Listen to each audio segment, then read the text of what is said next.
Prije svega želimo da uložimo knjigu Konstante džihada šeha Jusufa el-Ujeirija, koji je dakle jedan od osnivača Al-Kaide, koji je napisao knjigu Konstante džihada. Ovo je prva knjiga, časni sud, koju smo mi našli, mi poznajemo ovu knjigu već veoma dugo, možemo je vidjeti na YouTube-u i na internetu. Ovo je jedno od osnovnih štiva Al-Kaide i ovo je prvi put da smo našli ovu knjigu na bosanskom jeziku prevedenu. Dakle, ovo je knjiga koju smo pronašli zajedno sa oružjem koje smo pronašli u Gornjoj Mauči.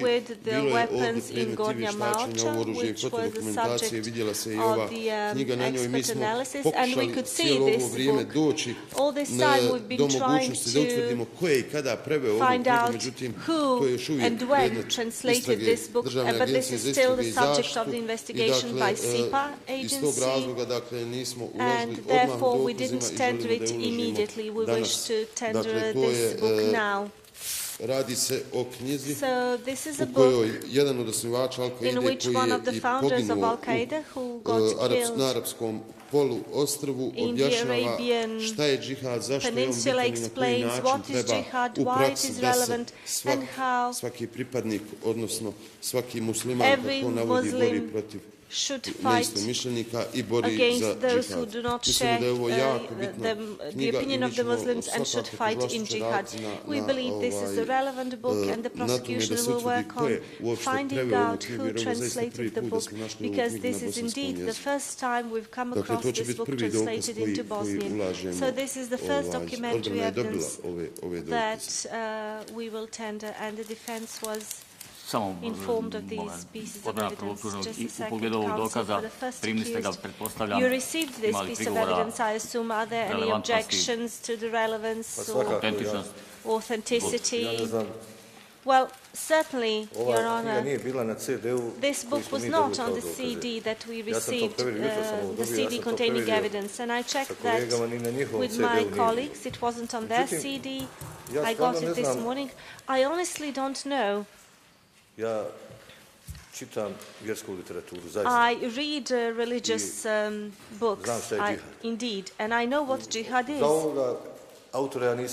I didn't hear of this author. The prosecution links him to Al-Qaeda. I don't know how it will make a connection with my client. As far as I know, this book was not found with my client. So I object to the relevance, to the authenticity. We don't know who the author or the translator is. And then there's again the objection to legality. So I put forward all the three objections stipulated by the CPC. Thank you. Counsel for the second accused.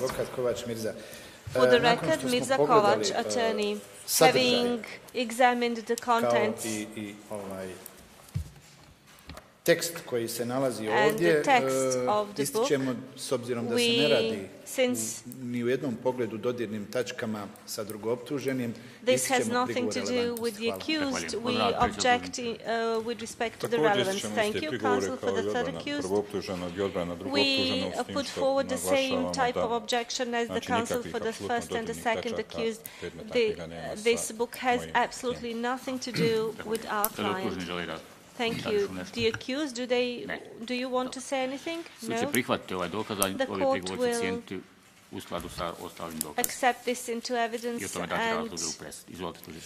view it in correlation with other pieces of evidence and explain this in the verdict.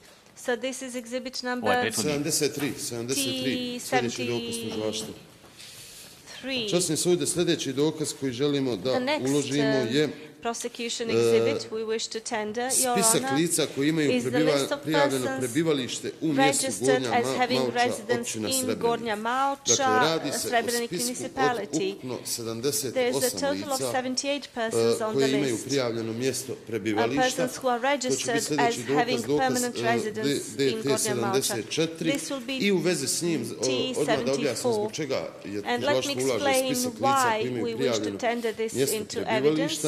Sljedeći dokaz, to je dokaz centralne izborne komisije koji smo tražili kako bi uvidjeli ko je sa ovoga spiska bio prisutan na izborima posljednjim i ko je glasao u opštini Srebrenik, a sa prebivališta Gornje Malče, i dobili smo dopis CIK-a, centralne izborne komisije 31.10.2012. godine, da apsolutno niko od 78 registrovanih nije glasao sa područja Gornje Malče unutar izborne jedinice Srebrenik na biračkom mjestu 049A059 koje je predviđeno za ljude koji imaju prebivalište na Gornjoj, u selu Gornja Malče.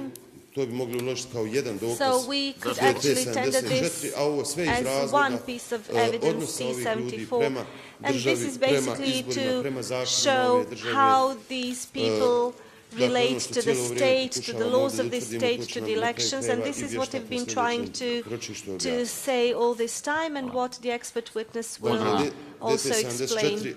So DT74 is these two memos. Counsel for the first accused.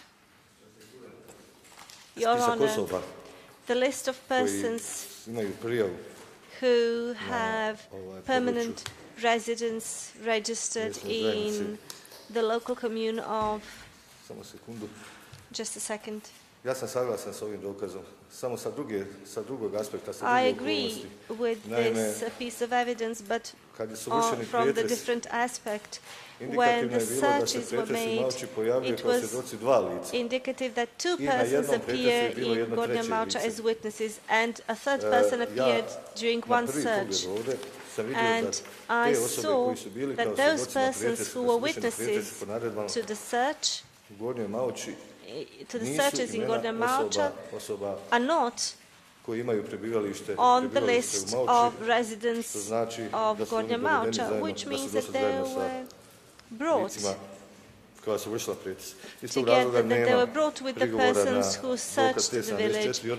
And I do not object to this piece of evidence, and the defense will use it and will refer to it in its closing argument.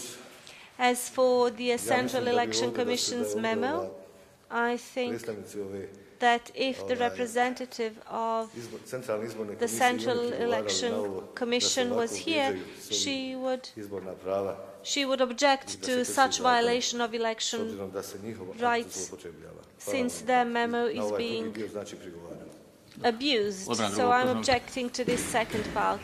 Thank you, counsel, for the second accused.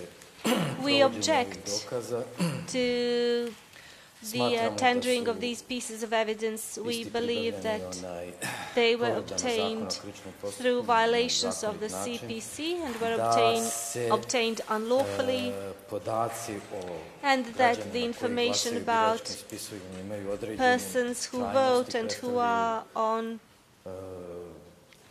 election lists represent personal rights that cannot be disclosed without a court's order.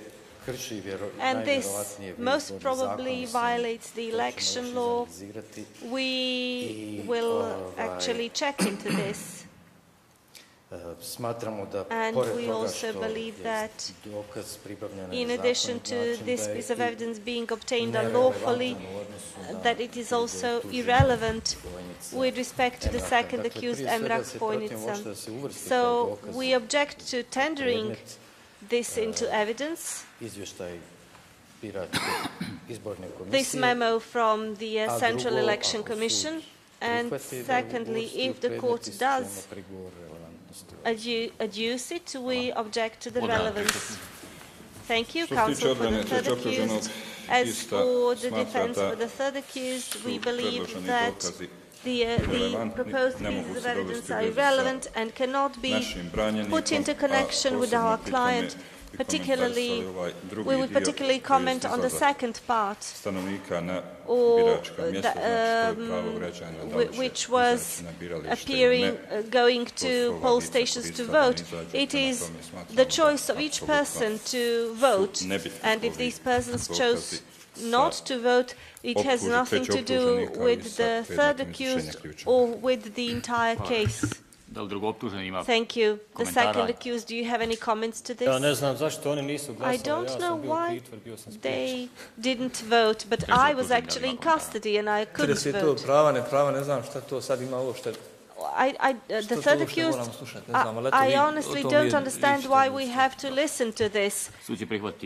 There is this right to vote or not to vote. The court will